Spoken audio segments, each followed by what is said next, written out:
Allahu Allahu Allahu Allah.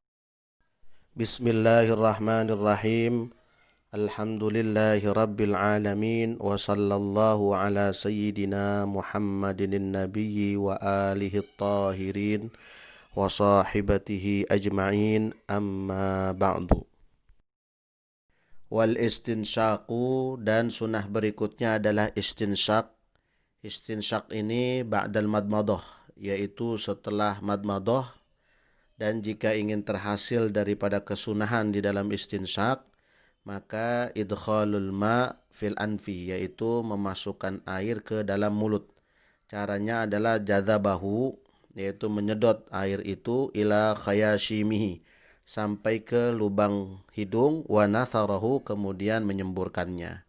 Baik disemburkan atau tidak, ini dianggap mendapatkan kesunahannya. Akan tetapi fa'in aradal akmala natharahu, kalau mau sempurna maka disemburkan.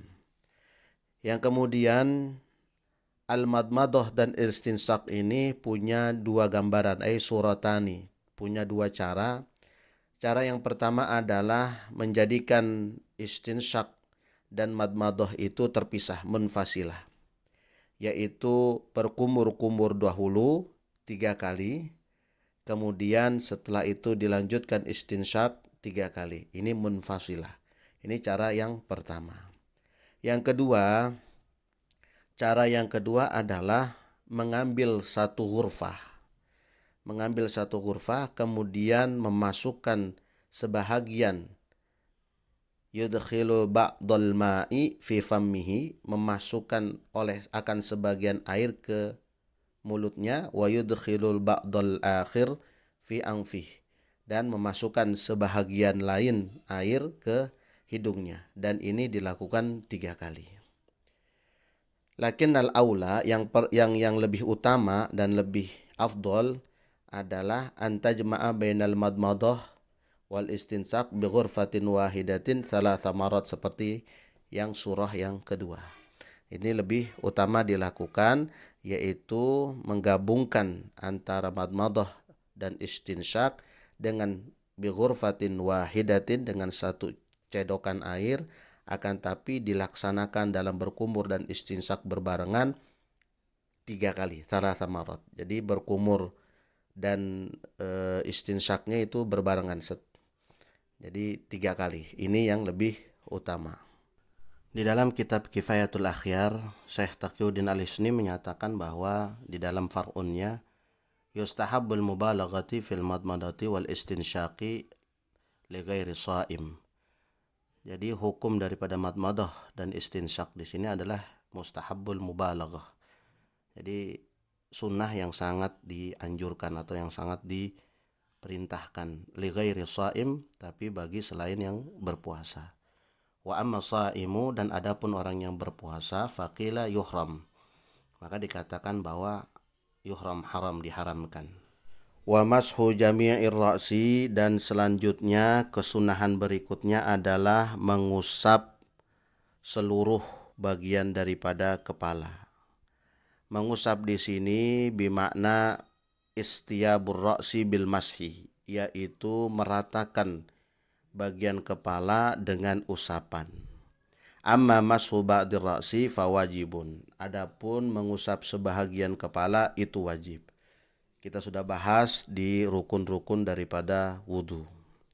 Lalu jikalau di atas kepala ini terdapat penutup seperti yang imamah, qalan suwah, maka di dalam kitab Iqna dikatakan fa in kana ala ra'sihi, maka jikalau ada di atas kepala, nahwa imamati ka khimarin wa qalan suwatin, di atas kepala ada imamah, ada qalan suwah, walam yurid, dan tidak menginginkan raf'a dzalika, mengangkat penutup tadi, kammala bil mashi, maka sempurnakanlah dengan usapan alaiha, di atasnya. Sebab yang demikian tersebut berdasarkan hadis dari Imam Muslim, annahu sallallahu alaihi wasallam, sesungguhnya Rasulullah sallallahu alaihi wasallam tawaddoa famasaha binasiyatihi. Beliau berwudu dan mengusap binasiyatihi, bagian depannya, bagian depan kepala, wa ala imamatihi, dan bagian atas imamahnya. Meskipun sebahagian ulama menganggap bahwa usapan di atas imamah itu tidak mencukupi. Kenapa tidak mencukupi? Ada syarat untuk mengusap imamah seperti syarat mengusap khuf. Mengusap imamah itu adalah jika berwudu dan sebelumnya ketika menutupi kepala masih dalam keadaan berwudu. Bukan ketika menutup kepala dengan imamah bukan berada dalam keadaan hadas, tapi sudah berada dalam keadaan wudu. Dan ketika sudah memakai imamahnya, kemudian berhadas, lalu berwudu kembali, nah baru di situ diperbolehkan, dianggap cukup mengusap imamah. Namun alangkah lebih baiknya kamal al-mashi di sini, menyempurnakan usapan di sini adalah dengan mashu ba'di ra'si, sekiranya mengusap sebahagian daripada rambut, sebab itu hukumnya wajib.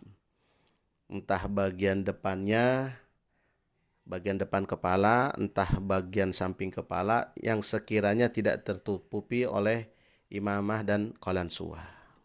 Selanjutnya, kenapa tidak dikatakan cukup atau tidak dikatakan mencukupi membasuh imamah dan qalansuah? Sebab masih memungkinkan atau masih terbukanya bagian kepala, tidak tertutupi semuanya. Salah satu syarat khuf, mengusap khuf itu harus tertutupi bagian atas dan bawahnya. Dari bagian ka'bain sampai ke asfalnya, sampai ke bagian bawah dari telapak kaki.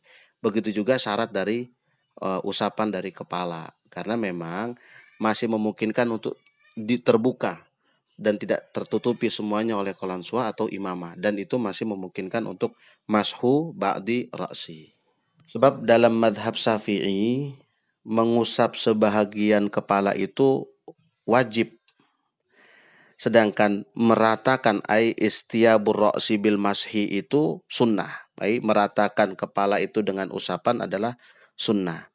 Dan memungkinkan dengan memakai qalansuah dan imamah, tidak dicopot atau tidak dilepas, memungkinkan buat orang yang berwudu untuk mengusap mashu ba'di ra'si, sebahagian bagian kepala.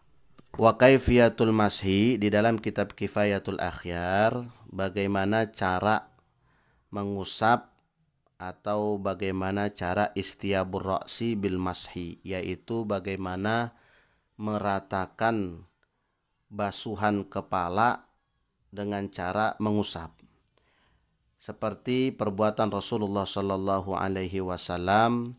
Yang pertama, ayyabda'a bi muqaddam ra'si, yaitu dimulai, tangan itu dimulai di depan kepala.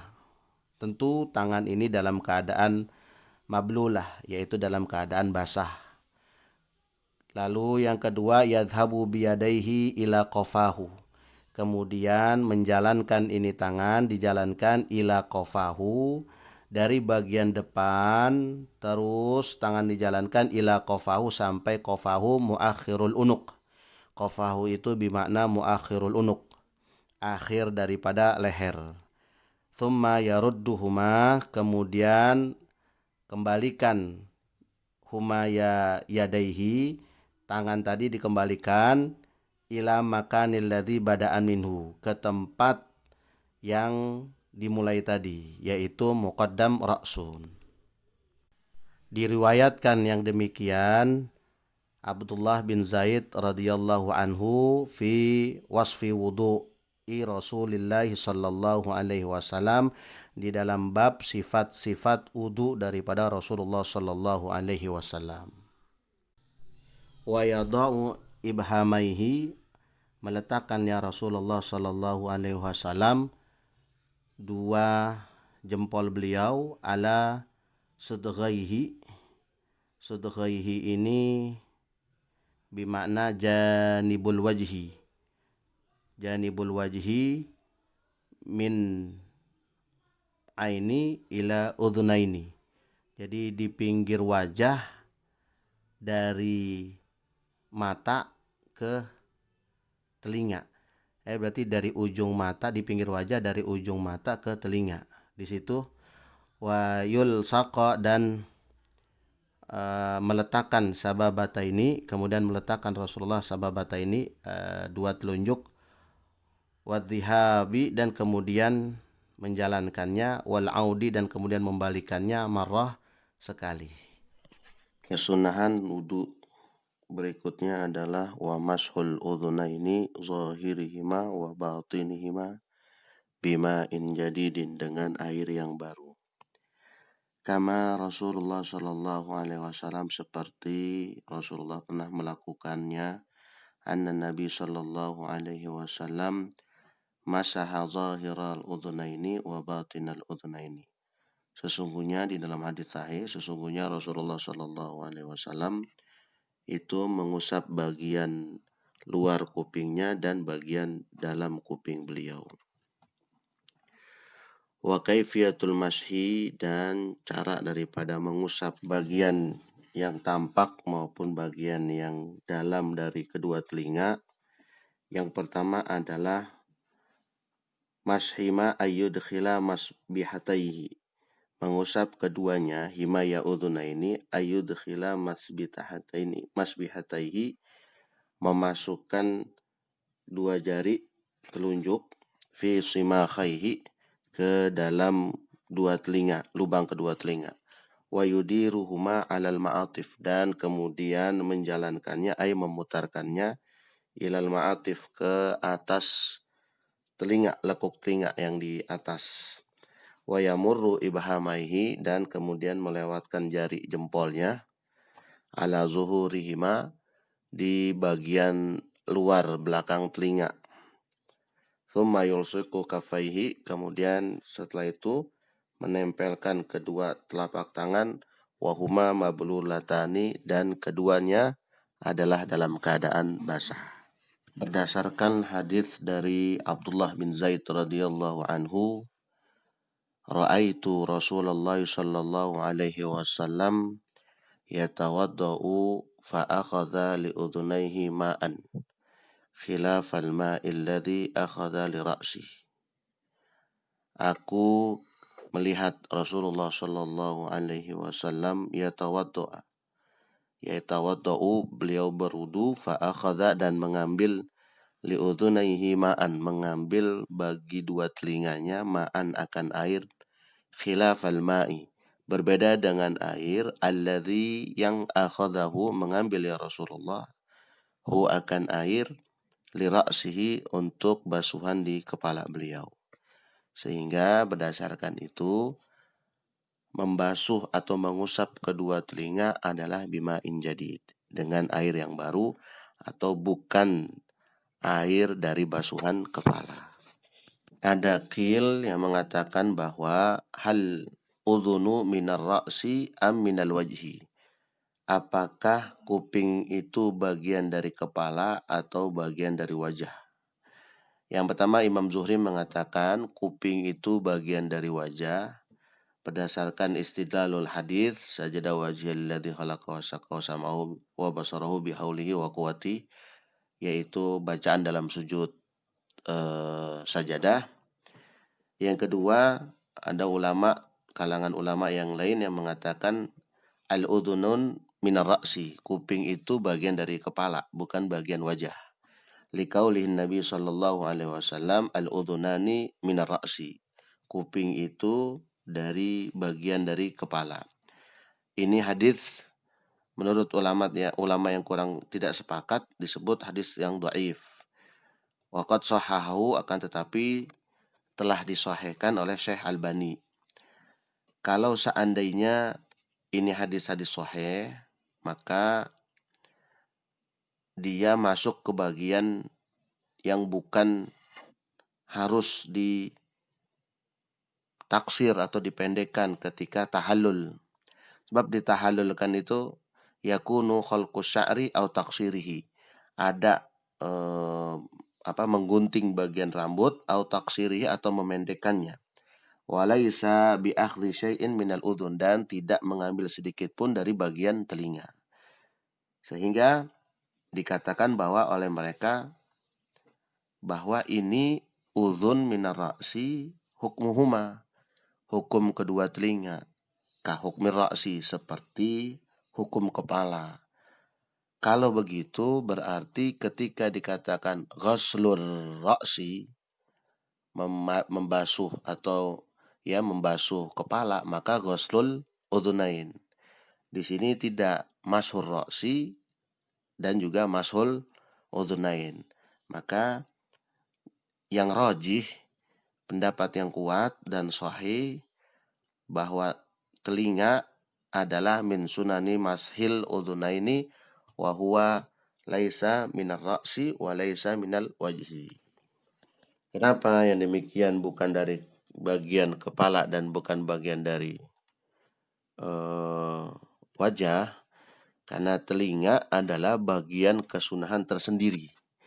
Bagian kesunahan tersendiri, dan Rasulullah SAW ketika mengusap telinga juga dengan air tersendiri. Jadi inilah pendapat yang kuat yang diikuti oleh kalangan daripada mazhab Imam Syafi'i. Hal ini berbeda dengan ketika kita madmadoh dan istinsyak.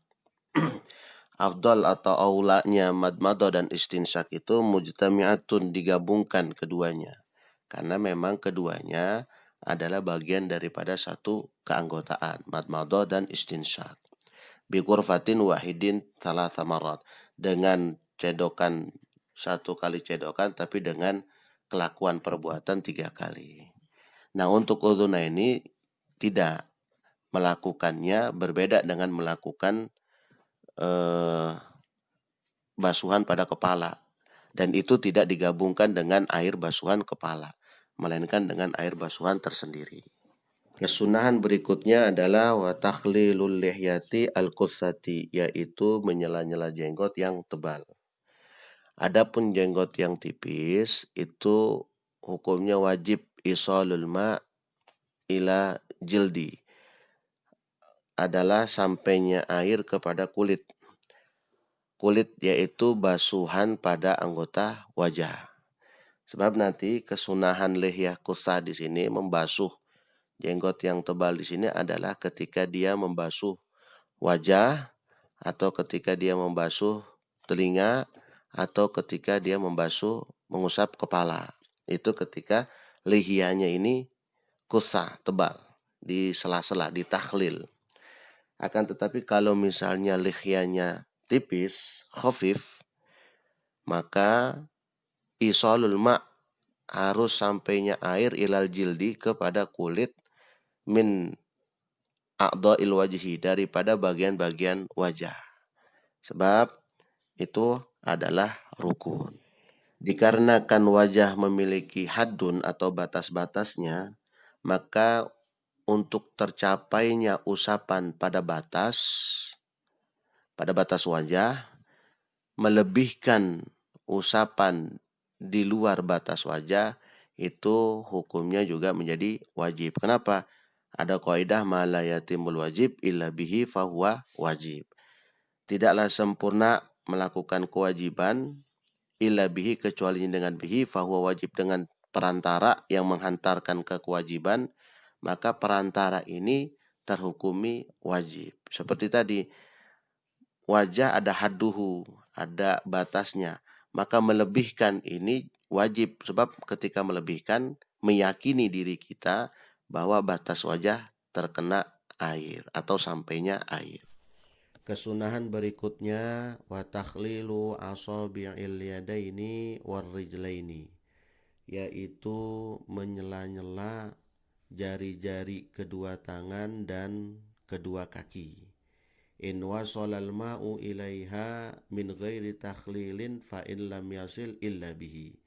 Jika bisa atau sampainya air kepada sela-sela jari, baik jari tangan maupun jari kaki, min ghairi tahlilin, tanpa harus diselah-selah lagi, maka fa'il lam yasil illa bihi, maka tidak perlu disela.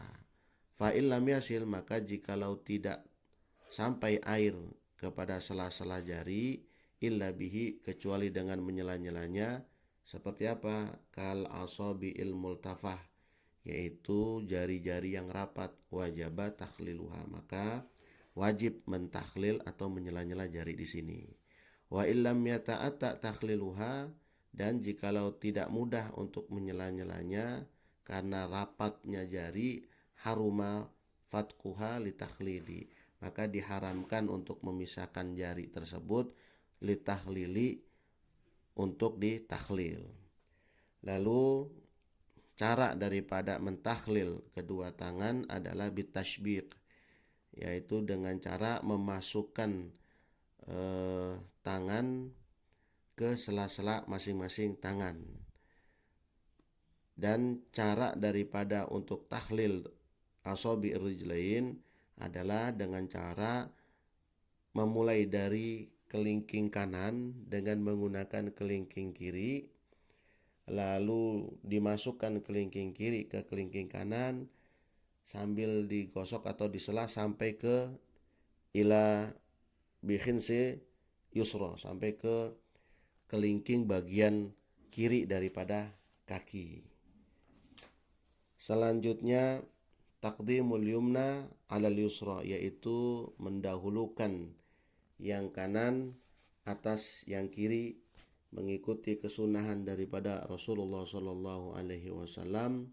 Tapi sekiranya anggota badan itu sulit atau tidak mudah menganggap kanan dan kiri, seperti misalnya basuhan pada wajah, seperti juga usapan pada kepala, maka cukup dengan cara daf'atan wahidatan, yaitu membersihkan atau mensucikan dengan cara basuhan sekali, bagian yang didahulukan bagian yang sebelah kanannya, lalu bagian yang kirinya dengan cara daf'atan wahidatan.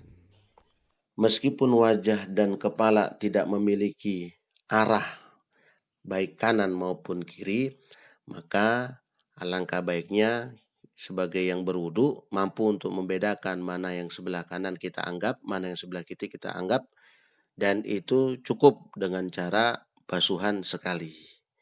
Untuk diniat kita adalah taqdimul yumna alal yusra, yaitu mendahulukan yang kanan dan yang atas yang kiri. Yang selanjutnya adalah wa taharatu salatan, yaitu bersuci dengan 3 kali atau 3 basuhan atau 3 usapan. Selanjutnya wal mualat, yaitu berurutan dari anggota wudu baik sunnah maupun rukun wudunya, dari anggota satu ke anggota yang lain itu berurutan, sekiranya tidak terpisah dengan keadaan yang lama atau keadaan yang la yajifu al-maghsulu qablahu ma'itidalil hawa, yang sekiranya anggota wudu yang sebelumnya tadi dibasuh tidak kering karena sebab udara. Nah, diam yang lama ini walaupun dikatakan sunnah, akan tetapi itu berurutan, walaupun dikatakan sunnah, akan tetapi diam yang lama bisa menyebabkan wudu itu tidak dianggap atau tidak dianggap cukup. Sebab nanti khawatir terpisah dengan sesuatu yang lama seperti bersenda gurau, berbicara di luar ghairu darurat, di luar keadaan yang tidak penting atau tidak genting, maka berdiam lama bainal wudu itu dimakruhkan. Sebab yang dimaksud al-mualat di sini adalah al-mutatabi'ain, yaitu mengikuti anggota wudu dengan anggota wudu lainnya selama tidak terpisah, dengan sekiranya basuhan yang sebelumnya bersih karena terpisahnya yang lama. Lalu bagaimana dengan misalnya dalam keadaan lupa setelah membasuh kepala lalu membasuh kuping. Lalu membasuh kepala lagi dan membasuh kuping. Maka keadaan seperti ini dianggap tidak membahayakan daripada wudhu. Jadi dianggap tidak membahayakan daripada wudhu.